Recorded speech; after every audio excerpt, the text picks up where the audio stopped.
Hello, আসসালামু আলাইকুম everyone. কেমন আছেন সবাই? আশা করি সবাই ভালো আছেন। আলহামদুলিল্লাহ আমিও ভালো আছি। তো আমি আপনাদের মাঝে আরেকটি ভিডিও নিয়ে আসলাম। আজকের ভিডিওটা হলো আমরা বাজারে যাই, সেটি আপনাদের সাথে শেয়ার করব। আমরা প্রত্যেক মাসে যে বাজারটা করি সেটি আপনাদের মাঝে তুলে ধরলাম। তো এই যে আমরা রেডি হয়ে এখন রওনা দিচ্ছি। আর এটা আমাদের বাড়ির সামনের সাইড। দেখেন, গ্রাম হইলেও কিন্তু বাড়ির সামনের পরিবেশটা কিন্তু অনেক সুন্দর। আমাদের বাড়ির সাইডটা কিন্তু অনেক সুন্দর, বা এই রাস্তাটাও কিন্তু গ্রাম হিসাবে কিন্তু অনেক সুন্দর। দেখেন, রাস্তার পরিবেশটাও ভালো লাগে অনেক। তো আমরা এখন গাড়ি নিয়ে নিচ্ছি, গাড়িতে উঠে গেছি। আমরা এখন বাজারে যাইতেছি, বাজার করে তারপরে আপনাদের সাথে শেয়ার করতেছি আর কি এগুলা। তো আমরা প্রত্যেক মাসে কিন্তু বাজারটা একবারে করি, হয়তো যে কাঁচা তরকারিটা এটা মাসের মাঝখানে 2-1 বার করা পরে।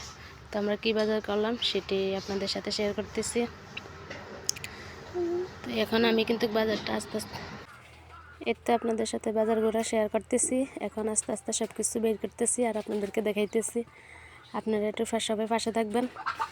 আর এই যে দেখেন, পুরা মাসের বাজারটাই কিন্তু আমরা করে নিয়ে আইছি, কারণ প্রবাসীর বউরা মাসে একবারে বাজার করে।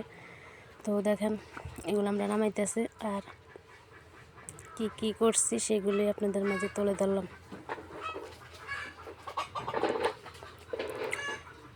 এখানে কিন্তু 2টা টিস্যু নিচ্ছি, 2টা টয়লেট টিস্যু আর 2টা ফ্রেশ টিস্যু নিলাম। আর এখানে সস, মশলার ডাল, রসুন, হলুদ, মরিচ, ম্যাজিক মশলা, তারপরে এই যে এগুলা ফুচকাটা সবচেয়ে বাড়িতে বানিয়ে খাইলে বেশি আলাদা একটা মজা পাওয়া যায়। হয়তো আমরা ঘুরতে যে ফুচকাটা খাই, কিন্তু আইতে যেতে যে যাওয়া আসাটা যে উপভোগ করা যায় ওটা আর কি পাই না বাড়িতে ফুচকাটা খাইলে। তারপরে বাড়িতে আমরা যেটা খাই ওটা কিন্তু আলাদা একটা স্বাদ পাওয়া যায়, সবাই মিলে একসাথে বসে খাওয়া যায়, ইচ্ছা মতো তৃপ্তি পুড়িয়ে খাওয়া যায়। সেই জন্য কিন্তু আমি সবসময় বাড়িতেই ফুচকা প্যাকেটটা কিনি। আর এদিকে এখানে 2 প্যাকেট বাসমতি চাল নিলাম, কারণ আমরা এগুলো খিচুড়ি খাওয়ার জন্য নিয়ে নিচ্ছি। আর দেখেন, 2 প্যাকেট বাসমতি চাল নিয়েছি আর কি।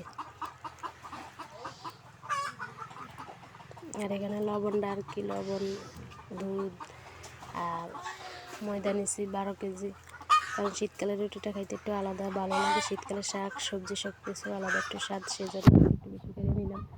আর আমরা সবাই অনেক সাথে আসছি, সেই জন্য একটু আরও বেশি করে বাজার করা হয়েছে। আর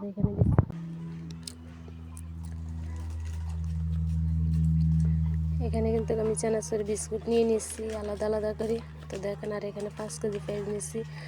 আর আমার ছোটো বোন চট্টগ্রাম থেকে আসছে, ও আসার সময় কিন্তু পেঁপেগুলো আনছিল। পেঁপেগুলো অনেক সুন্দর, একদম মিষ্টি কুমড়ার মতন মনে হয়েছিল। আর খেতেও যে এত মজা লাগবে এটা কল্পনার বাহিরে। আর দেখেন, এখানে কিছু কাঁচা বাজার করে নিচ্ছি, কাঁচা বাজারগুলো আপনাদের সাথে শেয়ার করতেছি। আর এই যে বললাম পেঁপেগুলো কিন্তু অনেক সুন্দর, খাইতে যে এত ভালো লাগছে যেটা বলার বাহিরে। আর ওই যে এখানে 8 লিটার তেল নিচ্ছি, কারণ তেলটা একটু বেশি লাগে, সেই জন্য 8 লিটার নিচ্ছি। আর এখানে কাঁচা বাজারগুলো এখন বানাইতেছি, সেগুলো আপনাদের সাথে শেয়ার করতেছি। কাঁচা বাজারগুলো কিন্তু অনেক তাজা তাজা গ্রামের কাঁচা শাকসবজি একদম হাতের নাগালে পাওয়া যায়। তো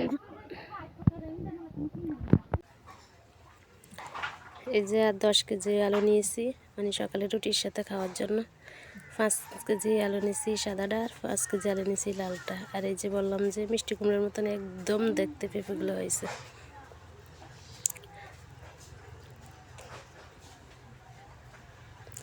আর এই যে ধনিয়া পাতাগুলো দেখেন, একদম তাজা তাজা ধনিয়া পাতা, খেতে থেকে উঠে আনছে, ওই সময় আমি নিয়ে আসছি। আর এখানে মাছ কিনতে গেছি, মাছের বাজার মাছ যে পাই না, যে কটা পাইছি ওই কটে নিয়ে আসছি মাছ, কারণ আমাদের 2 দিনও যাবে না। সাথে 1 কেজি গুঁড়া মাছ পাইছি আর এই কটা মাছ পাইছি। তো আমি একটু যেতে যেতে একটু লেট হয়ে গেছে, সেই জন্য মাছটা যায় পাই না।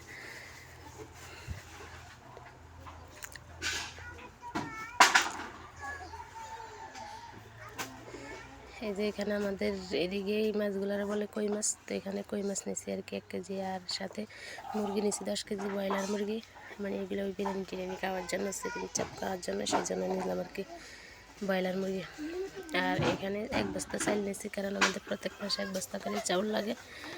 কারণ আমার বোনেরা সবাই যদি আসে তখন মানুষ একটু বেশি হয়ে থাকে, সেই জন্য 1 বস্তা করে লাগে। আর এখানে আপনাদের সাথে শেয়ার করে নিলাম সন্ধ্যার যে নাস্তাটা, একটু আমার ছোটো বোনের জামাই নিয়ে আসছে বাজার থেকে। তো দেখেন নাস্তাটাও কিন্তু আপনাদের সাথে শেয়ার করলাম। তো সবাই কি ভালো থাকবেন, আর কি বলবো, এই নিয়ে বিদায় নিলাম। আসসালামু আলাইকুম, আল্লাহ।